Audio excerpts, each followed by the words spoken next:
Welcome to the last Talk with the Doc session of this year. Thank you, Dr. Leichliter from Allegheny Health Network.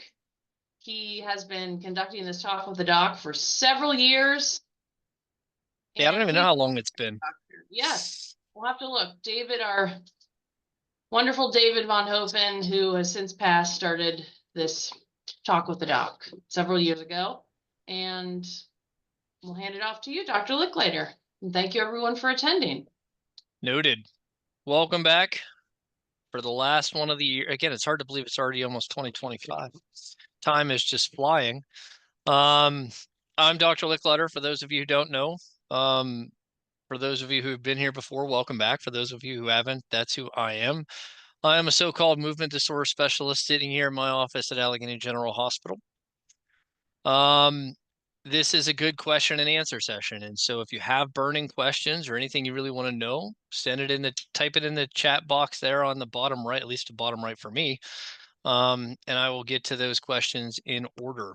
I always like to start with a few things, which is at the end of the day, this is not a great individual therapy place. So, this is a good general question place. So don't ask, hey, I'm on this, then this. What do you think I should do next?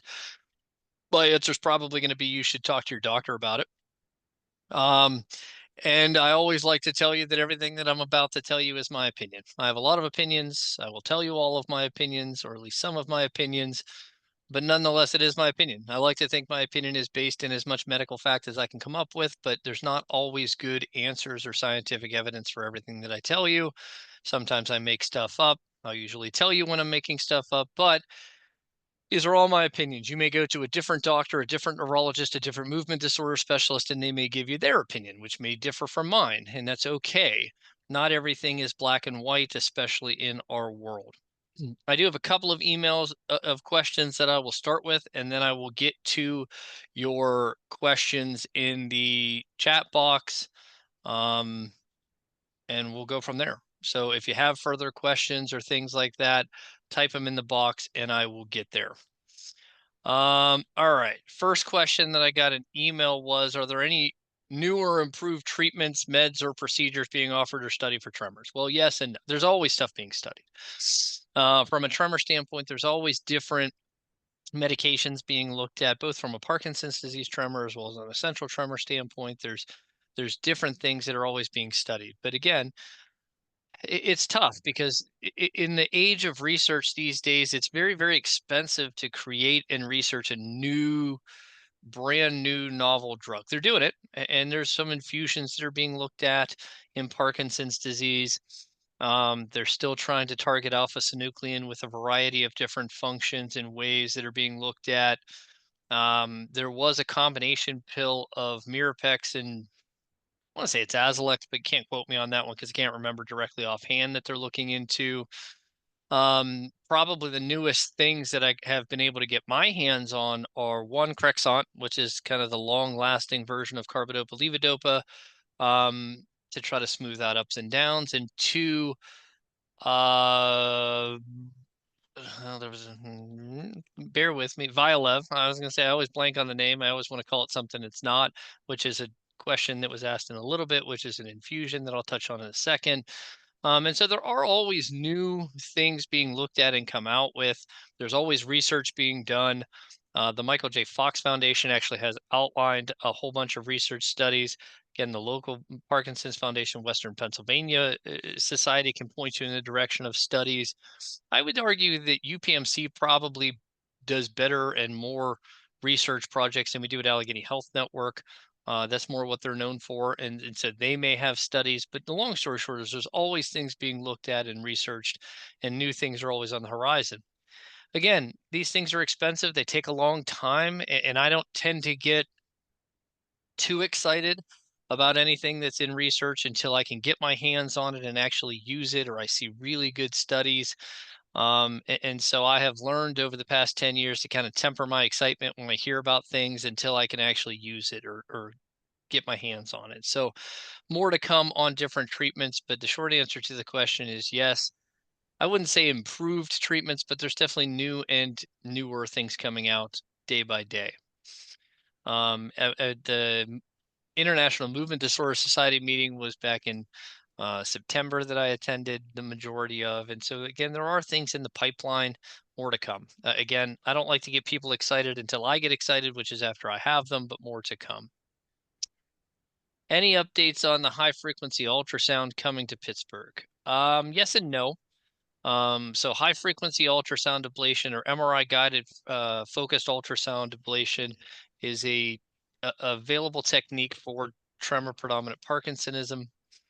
I have used it more for essential tremor than I've probably used it for Parkinson's disease, but it's approved for both. We do not have one here at Allegheny Health Network. UPMC just got one, but I have not been told that it's up and running yet. And I have been told that they have a backlog of people that are already scheduled for when it is up and running. So more to come on that. That's kind of the update that I have. Right now, I've sent the majority of my patients either down to West Virginia University or up to Cleveland Clinic, where they can get evaluated for that. I also just had a patient who came back today who was actually in the original study down in Maryland, who got his done down at Maryland. And so at the end of the day, there are a few places around that are relatively drivable. If you're interested to get more information or to look into it, UPMC theoretically should have theirs up and running soon, but I haven't heard really any updates in terms of time frame.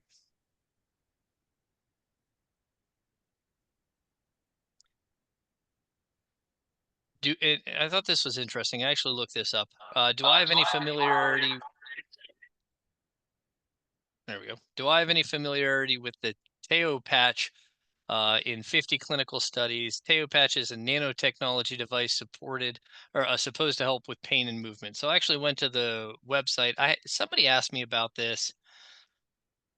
Oh, I don't know. It was one of you guys asked me about this on this talk, maybe 6 months ago, a year ago. I don't know. My actual ability to tell time is really bad. And I looked at it then, and again, I look at it now, and it is apparently this patch that you put on your skin that supposedly is supposed to work through some sort of fashions, which I'm not entirely sure I understand, to help with a lot of different things. And if you go to their website, they say that it's supposed to help with posture, it's supposed to help with pain, it's supposed to help with movement, wellness, longevity, um, a whole lot of things, right? And right at the top of the website, you go to science and research. It says over the last 7 years, we've had the opportunity to test this in 50 clinical studies, blah, blah, blah, blah, blah. And they have some of them listed. Well, they only have like 15 listed, and only like 6 of them or 7 of them are actually readable online. And they were all about posture. And they were all in small amounts of people, 15 people, 30 people. And so I hardly think that that counts actually as scientifically proven in my book. But again, at the end of the day, they do tout this. As far as I recall, I've never had a patient come back and say, "Hey, I used this, it worked. This is what my experience was." But if you guys have experience with it, please share it with me at some point so I can relay it to other people. Much like everything else that's either over the counter or kind of not necessarily a medication that's FDA approved, I'm not against using things like these or my patients using things like these, just because I don't think their research necessarily proves that it is scientifically proven. Doesn't mean that it doesn't work. It just means that there's not enough research trial or research study for me to say, yes, this is a good idea. My general rule of thumb for stuff like this is the same general rule of thumb that I have for supplements, that I have for over the counter things, that I have for other techniques and therapies that really I don't have a lot of experience with or a lot of hard, fast, gold standard studies for or FDA approval for. And they generally fall into three things. So one is there should be some scientific rationale. There should be some science to back it up, which I'm sure there is. The studies that I looked at didn't really get into how exactly it worked. They just suggested that they did, but I'll give them the benefit of the doubt on that one. They can't be toxic. And so again, I haven't run into any supplements or any treatments lately that have been particularly toxic, at least as far as I can tell. And they can't push in the poorhouse because stuff like this does tend to get pricey and expensive. And so as long as those three things are okay and you want to try it, I'm all for it. In fact, the more people that come back and tell me, hey, I tried this and this was the end result, the better the answer I give everybody else. Um, so again, my experience with that patch is nil. So I don't really have a lot to say about it in terms of benefit or usefulness. But again, if you want to try it, as long as it fulfills those three criteria, Be my guest. Can I please talk about Parkinson's disease dementia versus general dementia versus dementia with Lewy bodies? Sure. We're doing pomegranate green today. It's delicious. Dementia comes in a bunch of different varieties. And so when we think about dementia, dementia being the umbrella term of anybody who really has cognitive and memory problems, thinking problems. Alzheimer's disease being the most common named form of dementia, where kind of later in life you start off with progressive memory loss, progressive memory and cognition decline while maintaining very relatively socially acceptable behavior. That progresses over time to cause problems. We generally think about that as an amyloid or a tau problem, which is different than we typically think about in Parkinson's disease. General dementia is kind of just the general term used to cover all of our bases. So I won't really touch on general dementia, but I will touch on Parkinson's disease and Lewy body disease because both of these are in my area of realm. These are things that I take care of not infrequently, and they're a little bit challenging. And so at the end of the day, when I take care of people who I'm fairly confident have Parkinson's disease, meaning I've taken care of them for a while, they presented pretty typically, they've responded pretty typically, and they've progressed pretty typically. They generally can develop memory problems. In fact, I would say it's probably more common or more often than not, they do develop memory problems than they don't. Um, I generally see one of kind of three types of memory problems when I'm dealing with my Parkinson's disease patients. So the first is probably the most common, which is a slow memory. I see somebody, I remember their face, but I can't come up with their name. A few minutes later, it comes back to me. I'm having a conversation. I'm trying to get my words out. I can't think of the word I want to do. 10 minutes later, I think of the just like physically everything slows down, cognitively everything slows down. So it takes longer to come up with that word, come up with that name, but it eventually comes. I would say the vast majority of my patients have something like that. And sometimes that kind of thing does respond to medicine. Sometimes it doesn't. Just like if we can kind of speed you up physically, maybe we can speed you up cognitively. Doesn't always work, but sometimes it does. Then I would say there's more the cognitive impairment, more than just typical aging or early signs of dementia, where, things you're starting to forget more and more day-to-day tasks, conversations, you're forgetting you had conversations, things like that. So kind of a little bit more progressed or more in the actual dementia realm as opposed to just mild cognitive impairment. Maybe you're needing help paying bills or cooking or things like that. That also is not uncommon, although I would say less common than just the kind of slow memory. And then there's definitely the patients that have full blown dementia, much like an Alzheimer's disease picture, where they get progressively worsening cognitive abilities, where they really they can't drive, they can't really take care of themselves. It impacts their day to day life, so on and so forth. I would say, in my experience, that's not as frequent as the other kinds, but it can definitely happen. And the one thing we're not very good at, or I'm not very good at, is really predicting who is going to have what. We're not really good at looking at you early in the course, or when I diagnose somebody with Parkinson's disease, I'm not very good at saying, this is somebody who is going to progress and have full blown dementia versus this is somebody who isn't. We just don't have that capability. There are some things that may point here and there, but overall, I would suggest that we're really not that good at predicting it. But I would also argue that oftentimes the cognitive issues in the dementia part of the disease are a little bit later than, say, something like Lewy body disease. This is not the first thing that people come in with or an early symptom. This is something that over years they may develop over more years, and it's something that we have to kind of pay attention to as we see it go. And I would contrast that to something like Lewy body disease, where really the dementia or the cognitive difficulties are one of the earlier symptoms. So, statistically, or according to the textbook, the dementia has to happen within the first year of the movement disorder to really fit that criteria. But the long story short is it's much earlier in the course of disease progression than, say, just Parkinson's disease that starts to have some memory issues, cognitive issues, or heads towards dementia. The other thing that tips me off towards a Lewy body disease versus a Parkinson's disease is not only does the memory and cognitive issues happen earlier in the course of disease, but it's accompanied by a couple of other things. One is prominent visual hallucinations. Now, everybody here may say, well, wait a second, you told me I have Parkinson's disease and I also have hallucinations, and that happens too. But again, hallucinations are not usually an early thing. If I put you on medicine and we increase the medicine over time and we ramp things up and we layer in different things and you start having hallucinations, that's very different than the patient who comes to my office who, after I put them on a low dose of the first medicine, or even before I put them on medicine, they have hallucinations. Those are two different things. And so when I see somebody and they are the slam, I don't want to say the slam dunk, but the most confident diagnosis I make of Lewy body disease is when people were hallucinating without me having put them on medicine.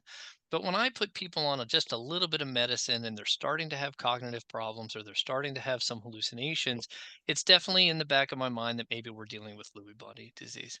The other thing Lewy body disease patients can have is a lot of blood pressure fluctuations or autonomic problems. And yes, I recognize this can also happen in Parkinson's disease. But again, same rules kind of apply. When things happen early in the course of disease or progress at a much faster rate than you would expect for Parkinson's disease, that's when I'm starting to think about Lewy body disease or one of the other types of conditions. Again, Parkinson's patients can also have memory problems. They can also have hallucinations. They can also have blood pressure fluctuations. But these are usually things that come down the road after you've been dealing with it for a while, after I've already put you on some medicines and tried to increase them. When these things happen early in the course of disease, that's when I'm starting to think about more a Lewy body disease or something like that. So that's kind of how I separate them in my head when I'm taking care of patients in day-to-day practice. I wouldn't say that I necessarily treat them all that different. I still have to worry about the hallucinations and the cognitive problems in both Lewy body disease and Parkinson's disease, but the handful of things that I have from a medication strategy or a therapy strategy are really relatively similar. What are my thoughts on the skin biopsy test? I actually just met with the rep from the skin biopsy test, and I liked him. He had good answers for the questions, but at the end of the day, I'm still kind of using it as an adjunct tool. What I mean by that is I use it similar to the way that I would use a DAT scan. The skin biopsy test, while potentially looking promising for being able to distinguish or differentiate Parkinson's disease from some of the other Parkinsonisms like multiple systems atrophy or Lewy body disease, that's still not proven. And so, in my opinion, the skin test or the skin biopsy is really still a way to let you know you're in the ballpark of Parkinsonism. I don't think it's quite to the point where it can definitively tell you, yes, this is Parkinson's disease. No, this is MSA or Lewy body disease or primary or pure autonomic failure. They're working on that, and they're trying to say that maybe there is a difference in patterns for these different things, but it's not proven yet. And so I liken the skin biopsy test to the same thing I liken the CSF test, which I've never actually gotten a hold of. I have done some skin biopsies as the DAT scan, which is a dopamine transporter scan. This is a nuclear medicine scan where we can radio label dopamine transporters, and it gives us an idea that we're in the ballpark of Parkinsonism or you have a dopamine problem. I do not think any of these tests really distinguish between one or another of the Parkinsonisms. And so the times I like to use these tests are one of two things. The main time that I'll use any of these tests is when I'm really not sure what's going on. And probably the case in point of that is I see somebody and I say, you look like you have Parkinson's disease. I can tell from across the room. They have trouble getting up, they shuffle their feet, they don't swing their arms, they don't blink very much. Um, in a patient where I can look at them and almost right away I say, I think you have Parkinson's disease. And then I put them on carbidopa levodopa, which is still the gold standard medicine that I have, and nothing happens. Now, again, when we think about Parkinson's disease and when we think about typical Parkinson's disease, a typical response to carbidopa levodopa is you improve. There is a dramatic or noticeable benefit. And so then the question is okay, am I wrong?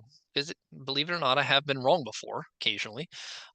Is it not Parkinson's disease and this is a weird dystonia or this is some other Parkinsonism or something else and I'm in the wrong ballpark? Or have I just not given enough medicine? Because believe it or not, there are some patients who don't respond well until you ramp up and give them enough medicine. In fact, if you actually read the textbook, a failure of levodopa isn't until you've tried 1,000 milligrams of it. That's a lot. Now, I don't like to ramp people up to 1,000 milligrams to figure out that I'm giving them the wrong medicine. So that is a case where I would say, okay, let's figure out if we're in the right ballpark. Let's do a DAT scan. Let's do a skin biopsy. Let's make sure we're in a Parkinsonism family. And maybe I just need to give you more medicine or layer on a couple of different medicines to see if we can do better. Or nope, those come back normal. I'm completely wrong. Let me switch gears and try something else. That's probably the most common time I'll use any of these tests. The other time I may use tests is if I'm thinking about surgery. So if I have somebody who, at the end of the day, I'm thinking, okay, maybe they have some Parkinson's disease. Maybe they have a mixed tremor. Maybe there's something weird going on, but I think DBS might be reasonable. Okay, now we have to figure out where to put the wires because there's actually a different brain target for Parkinson's disease as there is for somebody who just has tremors versus somebody who has dystonia. And so that's when it's a little bit more important that at the end of the day, I can be more accurate, or at least know I'm in the right ballpark. That can guide maybe where we put the wires if we're doing surgery. I haven't done too many of those kind of tests, but that would be the other area where maybe I would use this test or these tests so that I have a better understanding of what I'm dealing with. Outside of that, it doesn't really give me a whole lot of information that I don't already know by looking at you or giving you medicines or treating you. And so that's kind of where I put the skin biopsy at this point. What are my thoughts on the new Vyalev? So Vyalev is carbidopa, levodopa. It's an infusion. It's a subcutaneous pump of levodopa, much like an insulin pump. Now we've had a pump for a while. It's called Duopa, which requires a peg tube placed and it directly infuses into the small intestines. And I've used that a handful of times over the past 10 years. But once you start talking about a peg tube, people stop listening. Not very many people want to go through that type of a procedure. It comes with its own risks of complication, so on and so forth. Now, this pump has been available in Europe for a little while. We finally got it here. It finally got approved here relatively. I'll tell that in a second. And so at the end of the day, this is a 24-hour subcutaneous infusion. So it's much theoretically less invasive than the tube. It's a patch that has a needle that goes subcutaneously and it infuses, I think, for 24 hours. Again, the idea behind an infusion is, again, the vast majority of people on this call probably know our medicines are not very long lasting. And it turns out that it's this constant up and down that actually leads to a lot of the side effects and complications of levodopa and the medicines. And so if you can give a steady state of medicine, you actually prevent or avoid a lot of the long-term complications or side effects like dyskinesias and on-off fluctuations. And so an infusion makes sense, but that kind of a pump that we had before, while it was useful for in certain populations, was not very useful widespread. This has the potential to be much more useful. So you can imagine if you're taking pills 3 or 4 or 5 or 7 or 8 times a day, and I can take away those pills and put it into an infusion, that really helps from a quality of life standpoint.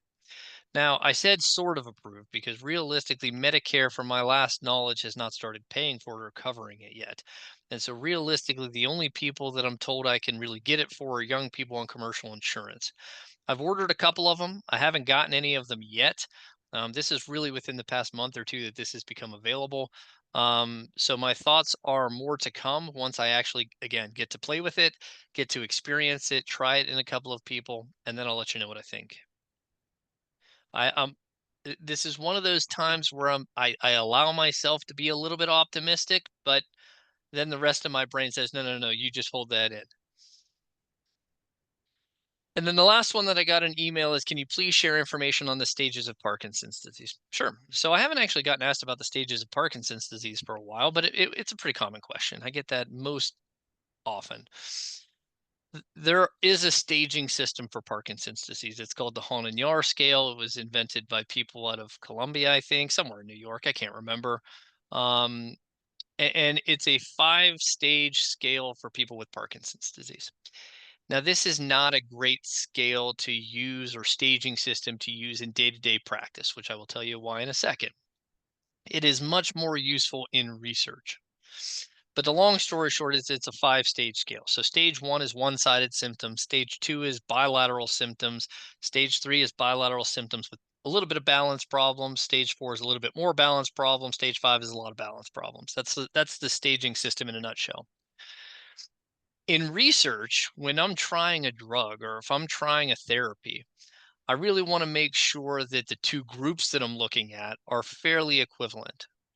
I don't want to give the trial drug to all the bad people and give the placebo drug to all the fairly good people, because then my drug's not going to work, and vice versa isn't effective either. And so when you're designing a research study, you want to make sure that the groups that you're looking at are fairly equivalent.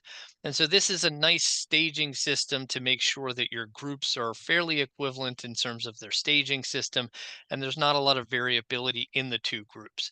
That's why a staging system like this is particularly useful for a research study. Why it is not useful for day-to-day practice is because it's not linear. So most people live in stage 3 most of their life. Stage 1 is usually very short. Stage 2 is maybe a little bit longer. Stage 3 is probably the longest. Stage 4 and 5 run close together. And so just because I say, oh, you're a stage 3, it only tells you what you look like right now. It does not give me any information about what stage you're going to be in a week, a month, a year, 5 years. It's not very good at predicting. There are some generalities, but I would argue that those generalities are iffy at best, and therefore it really isn't all that useful for me taking care of you or me giving you an idea of what to expect based on what stage you are. I have no problems telling you what stage you're in. It's actually not that hard. It's not that complicated of a staging system. But in terms of what you really want to know, which is what do I have to expect in the upcoming time frame, it's not very good at answering that question. And so you're more than welcome to ask me what stage I am, but that's the answer I'm going to give you. And that's what I'm going to explain to you at the same time. Again, it's useful in research. It's useful in distinguishing groups and making sure things are comparable or compatible. But at the end of the day, from a day-to-day practice standpoint, it really doesn't help me all that much. It probably doesn't help you all that much. And so that's my kind of long and short about the staging system. So I was just looking up this retainer system, Donna, that you posted on there. And this is actually, I heard about this retainer system. Dr. Baser told me about this, and she's been gone for almost a year. And I feel like it was a year or two before that. And so the short answer is yes. I'm not sure. I'm looking at it now to see if it's available. But the long story short is they were in the process of inventing a retainer, or basically a oral device that actually had a compartment, a pouch that had levodopa that would just drip into your mouth periodically throughout the day. So you didn't have to take pills. It would just kind of naturally feed you with levodopa in this liquid form throughout the day. I was just looking at the study that you posted on there, and I was trying to see if it's actually commercially available yet, or if they're still kind of working on it. Looks like it's still in some testing. But again, it's not a bad idea or a bad theory. Again, coming back to the pump system or the infusion system, we are well aware that the way that we give you guys medicine is not natural. You're, in a quote unquote normal person's brain, the brain doesn't just spew out a large dose of dopamine 4 or 5 times a day. That is not natural or not a physiological way to deliver a chemical in your brain. And yet that's what we're doing, right? You take a pill, it gives you this flood of dopamine or levodopa, and then it wears off. Very, very unphysiologic or unnatural way for chemicals to flood the brain. And so at the end of the day, we have long since learned that a lot of the fluctuations and the dyskinesias and maybe even the hallucinations are side effects of the way we deliver the drugs to you. That pulsatile nature, that flooding your brain with dopamine and then wearing off, is what leads to changes on the cellular level. It leads to receptor changes. It leads to changes in the connections between your brain that we think lead to those side effects and those complications. And so we also have learned that theoretically, through a pump or through an infusion or through a more constant and consistent way to deliver medicine, we can really manage and take care of those side effects of those or limit or even get rid of those complications. And so if you had something like that, or a patch, or an infusion, or a pump, then it really makes a lot of sense when it comes to trying to avoid the complications that we know we run into with levodopa. So I am open for any other treatment strategies or delivery mechanisms or strategies that really help people do better, because I'm also well aware that people really don't like taking 50 pills a day and they really don't like taking pills that frequently. That is not lost on me.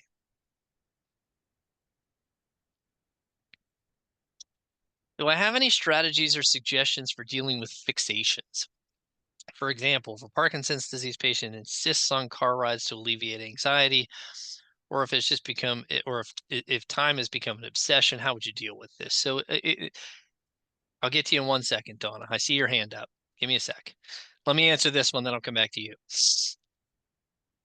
I liken the fixations along the same lines as delusions and paranoia and hallucinations. So a lot of times this is a side effect of medications. It doesn't have to be. It can be part of the underlying disease. People with Parkinson's disease do get things like punding, where they have random purposeless behaviors. They pull things out, they put them back. They pull things out, they put them back. A lot of more or less sort of obsessive compulsive behaviors. And it's tough, and they're not always easy to deal with. Obviously, if they're not bothersome or they're not problematic, then we'd say just ignore it, right? And just kind of watch it. It's not that big. As long as it's not hurting anybody, it's not bothering anybody, we don't have to do anything about it. But obviously, when these things become more problematic, more bothersome, more impactful of day-to-day life, well, then you can't just ignore things. And then the question is can we try backing down on some of the medicines? Because a lot of time the medicines come with this price. You know, the dopamine agonists, Mirapex, Requip, Nupro, they have a side effect of impulse control problems, which also fall into this type of a category. And so can we limit or decrease some of the medicines? If we can, that's always my favorite choice. I am a much bigger proponent of taking less medicine than more.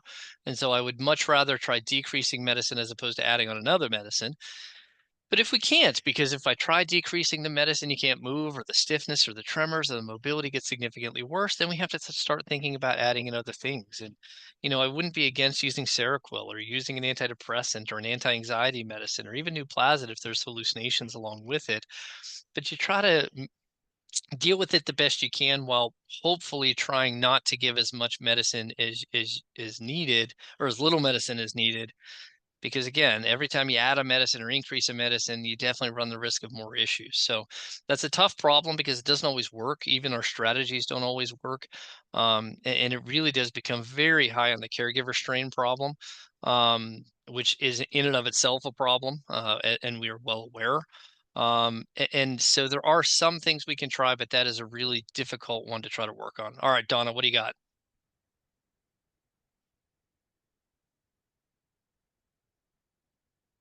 Yeah, sorry. I just wanted to go back to that notion of continuous infusion Hmm. of carbidopa levodopa. And that was first tested out with that Duopa pump. Hmm. It bypassed the intestinal tract. Yet they didn't run that pump overnight. It's not 24 hours. And did, Correct. and did they find that that was even effective? Because I haven't Yep. heard. It I, is. And so the Duopa pump, or Duodopa, which is what it was in Europe, is infused over 16 hours during the day. But you're right, they unhook it at night. Sometimes they take medicine to cover them overnight, or definitely when they start. But even with that type of infusion, it did show that it limited motor fluctuations and dyskinesias. But you're right, the new infusion, the subcutaneous one, is a 24-hour one, and that oral appliance could theoretically be used constantly. But if we could find something that does steady state for 24 hours a day, I have to assume that would definitely limit things and do better. would it would it be cause of overdose and you turn that extra dopamine into adrenaline low and it causes you more problems? Maybe. I mean, you definitely get side effects even of the pump therapy in terms of causing, like, I have a couple people that are on the pump now, and one of them does get hallucinations, and so then I have to limit it and things like that because the medicines can still cause these types of problems. In which case they're adjustable. So you can definitely titrate up and down the dosage of these pumps, these infusions, to again find that happy middle ground. But you're right, we always have to worry about complications, side effects, drug interactions, things like that, regardless of the form we give it.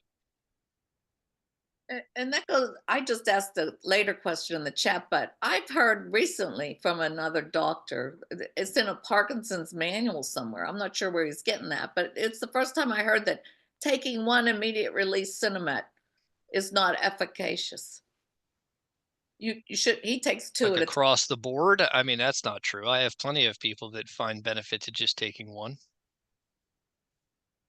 So I'm not sure why he said that, but I you don't never know. said that before. Okay, thanks.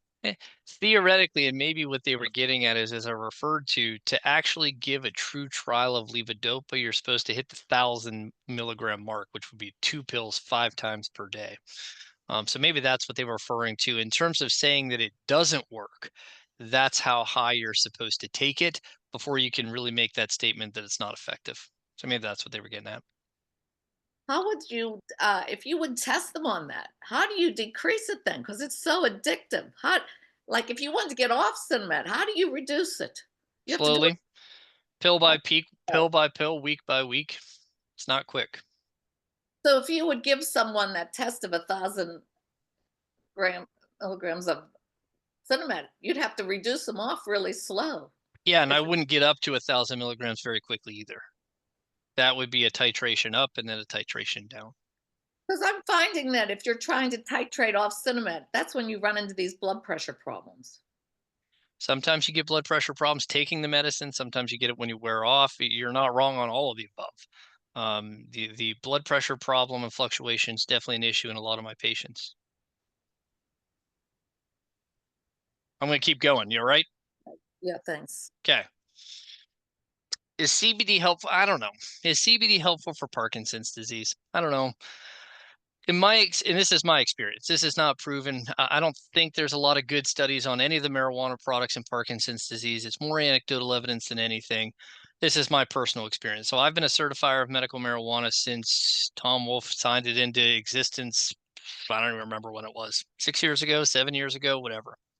And I would say I've probably certified more Parkinson's disease patients than I have Huntington's patients or other patients. But even that is probably still under 100 patients. But my experience has been that the CBD, so when we think about marijuana products, there's a lot of chemicals. And if you actually talk to the marijuana people, good luck to you, because they will tell you all the ins and outs about all the different chemicals that I can't keep track of. I break it down to two: cannabidiol, whatever THC stands for, I can't remember offhand. And so CBD and THC are the two major components. My experience has been that with any of the marijuana products, that it really has not been all that effective for the primary Parkinson's disease symptoms. I can only think of one person that I have on hand who came back and said my tremor was better, my stiffness was better. The vast majority of my patients who continue to use it say that secondarily their Parkinson's symptoms are better, but really it's working on anxiety, sleep, and pain. Those have been the three areas that I have personally had better success with. And in my experience, I have not had a tremendous amount of success with the pure CBD products. I've had a patient here and there who says the CBD cream or the over-the-counter stuff maybe helps with pain. But my experience has been that they really haven't been all that effective. And the people who do get the benefit from it really get the benefit from the THC component. Now, the THC component is also the component that makes you high. And so you have to be a little bit careful. But that's just been my experience with any of the marijuana products. I do not think there is good literature or good studies on this just yet.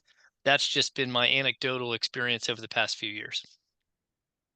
Again, I don't think there's a large risk. I can't remember, outside of when the medical marijuana was first available and the dispensaries didn't have very many products and they just sold people whatever they had, which was oftentimes very high THC components. I did have a couple of older gentlemen come back to me back then who said they tried it and just made them high. They were stoned on their couch for a few hours, but they also lived through the 70s, so this was not their first experience with marijuana. They knew it was going to wear off. It wasn't that big of a deal. But I have not had any major side effects since that early trial and error of the dispensaries. I've had people where it didn't really work. I've had people where maybe it made them a little bit tired, but my experience has been it's relatively safe. And so if you're interested in trying it, you're more than welcome to. I don't think there's too large of a risk there. Have I been able to come up with a consistent or even inconsistent summation of what might make a profile for people who get Parkinson's disease? Is anxiety the one consistency? It's one of the consistencies. So there are definitely some things that added together, I feel like, are very common in people who go on to develop Parkinson's disease. And we don't, how do I word this? We don't know how to use this prospectively. meaning I can't look at somebody and say, oh, you're anxious, you are probably going to develop Parkinson's disease. But I can look at somebody and say, you have Parkinson's disease. I would be willing to bet you had anxiety before. So I'm only good at this stuff retrospectively, not prospective, which is not really all that useful in all honesty, but well, welcome to my world. Anxiety and depression are very common in people who go on to develop Parkinson's disease, and I would say particularly anxiety. REM behavior sleep disorder, which is acting out dreams, yelling, kicking, fighting, throwing yourself out of bed, is extremely common and extremely high likelihood of going on to develop Parkinson's disease or one of the Parkinsonisms. Loss of sense of smell and constipation are the other ones. And so if you take somebody who has REM behavior sleep symptoms, constipation, loss of sense of smell, some underlying anxiety, that's probably I don't want to say the holy grail, but the kind of the gold standard person who I would say, yeah, you probably have a pretty high likelihood of developing Parkinson's disease or something like that. Again, the hard part is each one of the things that I just mentioned in and of it by itself is very common. Anxiety is everywhere. Depression is everywhere. Constipation is huge. With COVID, everybody lost their sense of smell.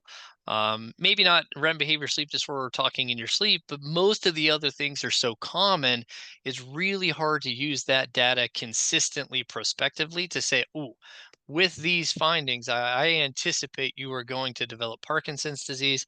But ultimately, that would be really useful, particularly when we're trying to develop disease modifying medicines, disease delaying medications or treatments. And so at the end of the day, that's kind of the person, if there is such a thing as a consistent profile for somebody who's going to develop Parkinson's disease, but in real life, it's not really all that useful. I already answered the CBD question, but can Parkinson's disease patients use alcoholic drinks in moderation? Is there an after effect when carbidopa levodopa wears off? So yes and yes. I am very rarely somebody who's going to tell my patients they absolutely can't drink. Again, this is America. You're allowed to make decisions, good or bad.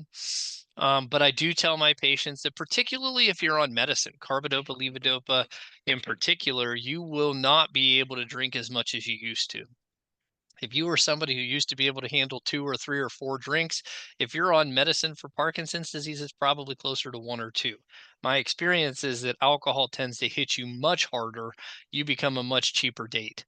And so I'm not saying you can't do it. You just have to be careful, and you don't want to add into things that are going to make you more likely to fall or lose your balance or run into problems. And so you just have to be very careful.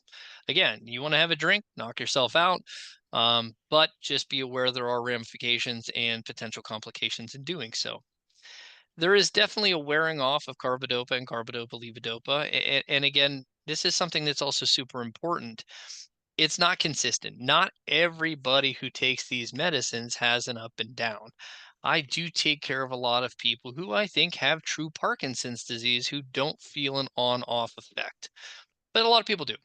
And so a lot of people find that when their pills wear off, or when they're due for their next dose, they're stiffer, they're shakier, they can't move very well. That's on-off fluctuations, or kind of that's what we're talking about. But not everybody has that. I've had plenty of patients say, you know what, people keep talking about this and I just don't notice it. And I say, that's okay.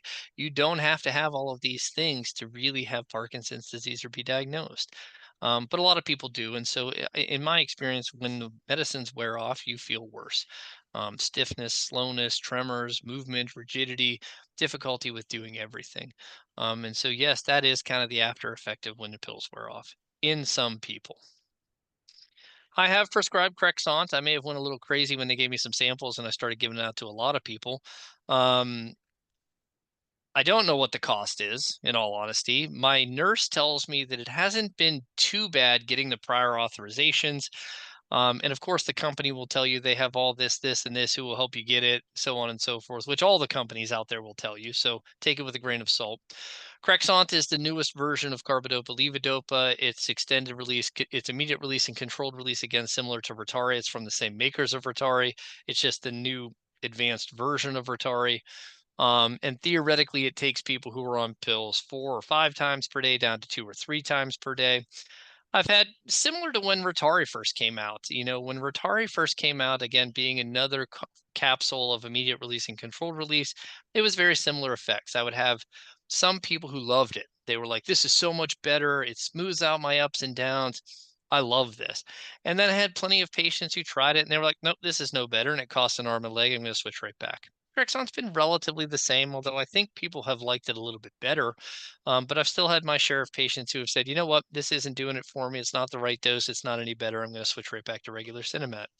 Again, I think in the right person, with the right idea, with the right theme, and kind of controlling and up titrating the dosage is a useful tool. But again, it's just another tool that we have to see if we can get people better. It's not going to, I don't think it's going to replace regular Cinemat. I don't think it's the next great thing. I think it's another tool to have in the armamentarium of drugs that I can use for the right person when you're having fluctuations or when you're taking pills very frequently, when we want to try something different.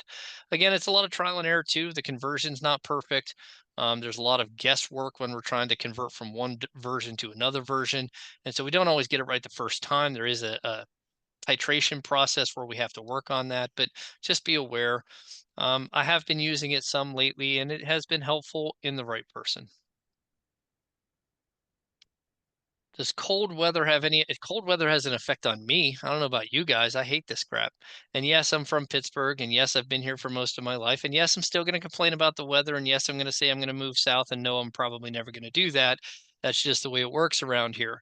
But the short answer is yes. A lot of my patients say that when it's cold, they shiver or they tremor more or they're stiffer. A lot of my patients, particularly my arthritis patients, notice barometric pressure changes. And so the short answer to the question is yes. A lot of my patients say with weather fluctuations, particularly cold weather, they don't do so well. I also have some patients who say they do better in cold weather. So it's not everybody. Some people hate the heat and say, oh, I'm so much better in the winter than I am the heat. I would say more often cold weather does a little bit worse, but that's a little bit subjective. Can vitamin B12 be depleted by Parkinson's disease meds? If a person is newly diagnosed with Parkinson's and B12 is low, is there increased risk of dementia? Probably and probably. I don't know the data behind it, but I wouldn't be surprised if any of that is true. I can't think of somebody where their B12 was normal. I put them on Parkinson's disease medicines and then all of a sudden it tanked. But there are a lot of people who, particularly in Pittsburgh, are already on the lower side of B12 when they come to my office. Now, the problem is if you actually test for B12, the level that they give you that's normal is from like 0 to infinity. It's a huge level. And actually, where I like my patients, which is above 400, is actually in the normal range. But I find that people with neurological problems, whether it be Parkinson's disease, whether it be neuropathy, whether it be walking imbalance problems, or you name it, they do tend to do better if their B12 level is a little bit high. And so whether or not it's from Parkinson's disease or it's just concomitant or it's from the medicines, if I find that B12 is low or if it has to be replaced. I also don't know that I've ever seen somebody whose B12 level was so low that it led to dementia. It usually leads to more neuropathy, spine problems, but it probably can. And so the long story short is, regardless of what it's going to lead to, we definitely want B12 and all of the B vitamins as good as possible. I don't think there's any data in B12 that super therapeutic or high doses are necessarily more effective or beneficial than regular doses, but we definitely know if it's too low, it's not very good.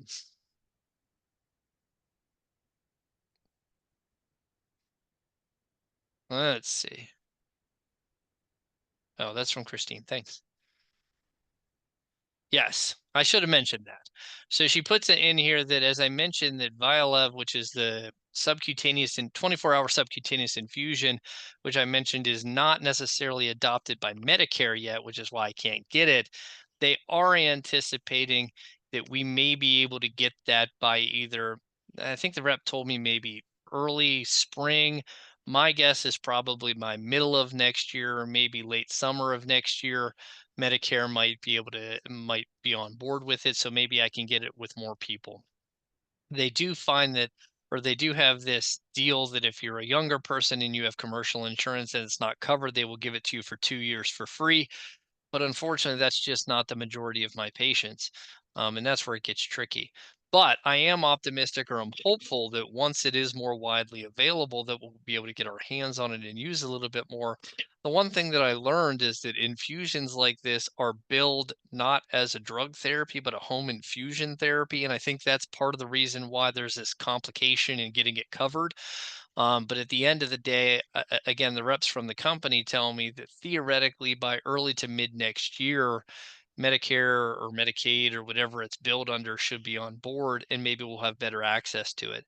Again, I think at the end of the day, if this does what they tell me it does, and I always take everything that I hear with a grain of salt, I'm about as skeptical, or you could even say pessimistic, as they come.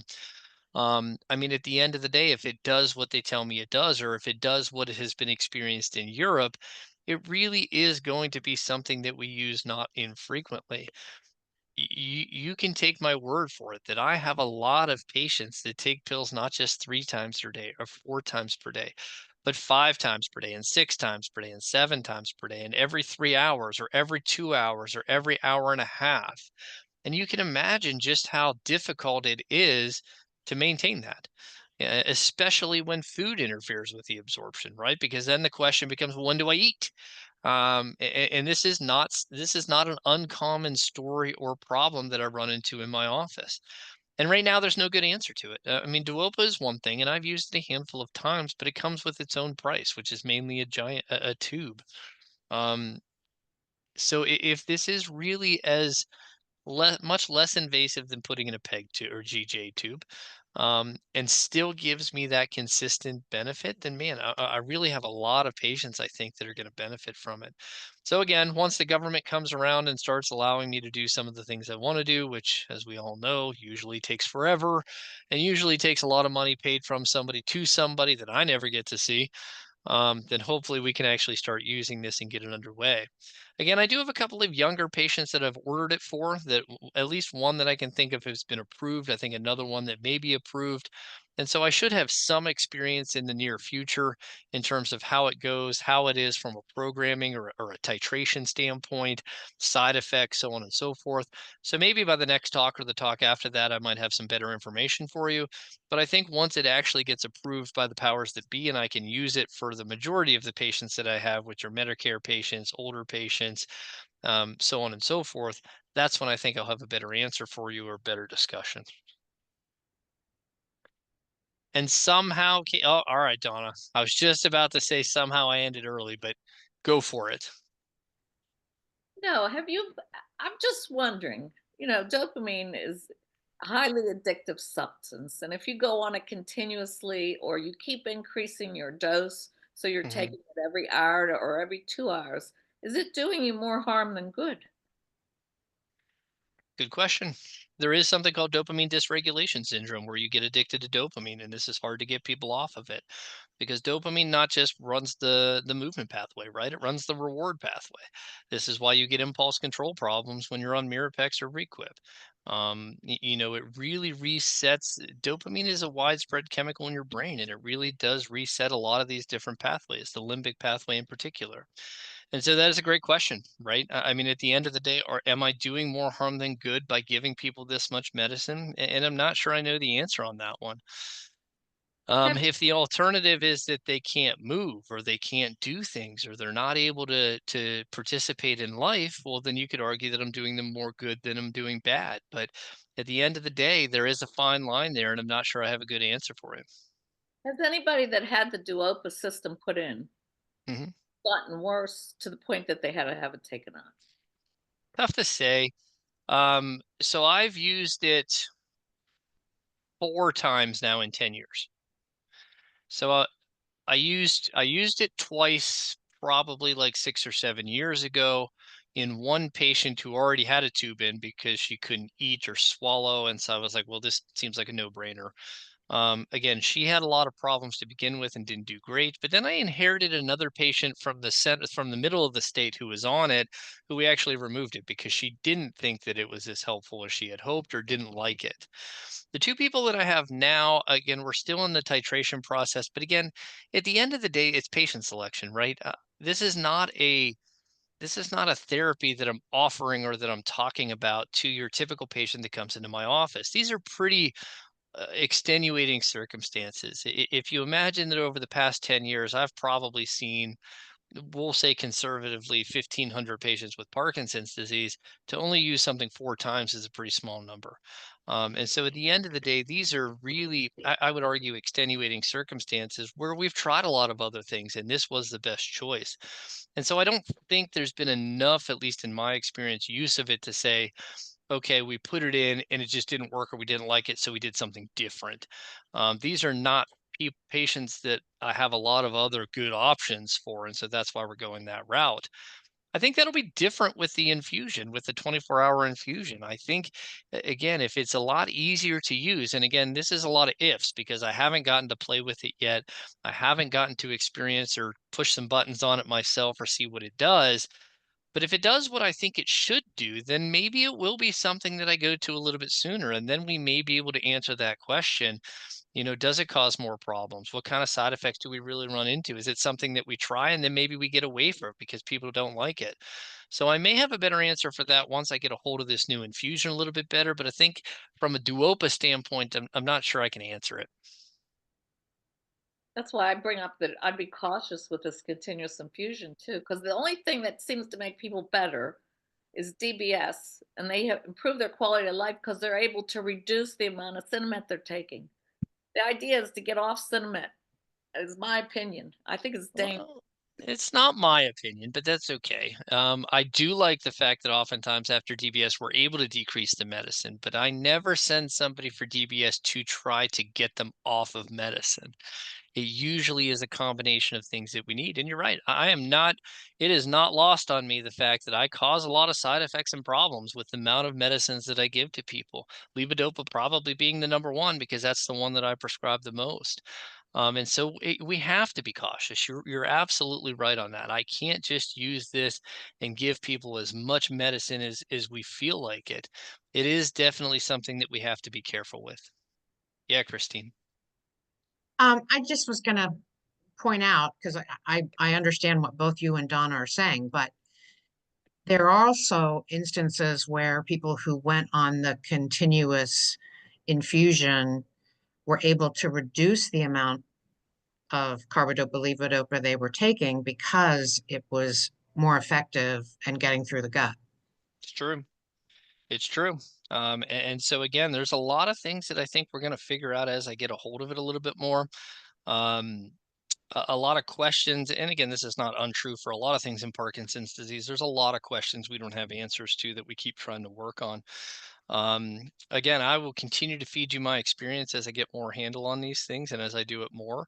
But I think there's a lot to learn. I do think there's going to be a learning curve and who's a good candidate. What's the right way to increase it, or can we get away with less, or how do I convert one to another? I definitely think there's a lot of things that I still have to learn about this, and then I'm going to pick up along the way. And I think you're right. I think there's going to be more conversations that we have in terms of how it goes. All right, good. One more thing. Does a continuous infusion still get into the bloodstream to get delivered to the brain? It does. That's still how it has to get there. It's being delivered to all your other organs too, not just the brain. Correct. Okay. Correct. All right, with that, Casey, I'll pass it back to Okay. you. Hopefully everybody learned something. And again, as long as you guys keep having questions, I'll keep doing it. The next one, thank you. The next one is January 2nd.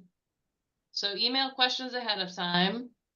And make sure you take care of yourselves during the holidays. Don't forget to do your exercising. I was just at the Dance for Parkinson's class today at the Pittsburgh Valley Theater. If you're near the city, take advantage of it. No cost, free parking. And look out for that survey. And we'll see you next year. Have a good holiday, everybody. Yes, have a great holiday. Bye, everyone.